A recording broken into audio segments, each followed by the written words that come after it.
ఒక ప్రశాంతమైన గ్రామంలో అర్జున్, మాయ మరియు జోయా అనే ముగ్గురు బెస్ట్ ఫ్రెండ్స్ ప్రతిరోజు వారి గుట్టు చెట్టుపైన ఉన్న ట్రీ హౌస్ లో గడిపేవారు.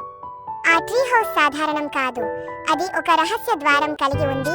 దానిని ఇప్పటివరకు వారు ఎప్పుడూ తీయలేదు, ఒక వాన రోజు వరకు. ఆసక్తి చెలరేగడంతో మాయ చెప్పింది, అదేంటో చూద్దాం.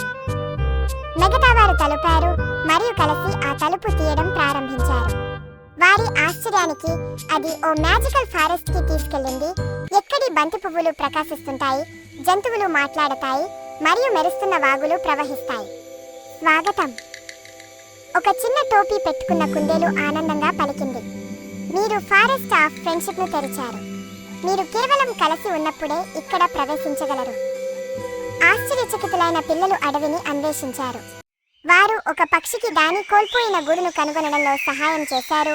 ఫైర్ఫ్లైలు వాటి ఇంటికి తిరిగి వెళ్లే మార్గాన్ని చూపించారు మరియు వారు కలిసి నవ్వినప్పుడు కనిపించిన రెయిన్బో బ్రిడ్జ్ మీద పరుగులు తీశారు. సూర్యుడు అస్తమయానికి చేరుకున్నప్పుడు కుందేలు చెప్పింది, ఇప్పుడు మీరు తిరిగి వెళ్ళాలి. ఈ తలుపు కేవలం నిజమైన స్నేహంతోనే తెరుచుకుంటుంది. వారు ట్రీ హౌస్ కు తిరిగి వచ్చారు. వారి హృదయాలు ఆనందంతో నిండిపోయి వారి స్నేహబంధం మరింత బలంగా మారింది. ఆ రోజు నుంచి ఆ మ్యాజికల్ అడవిలో వారి సాహసాలు వారి గొప్ప రహస్యంగా మారి స్నేహ శక్తికి గుర్తుగా నిలిచాయి.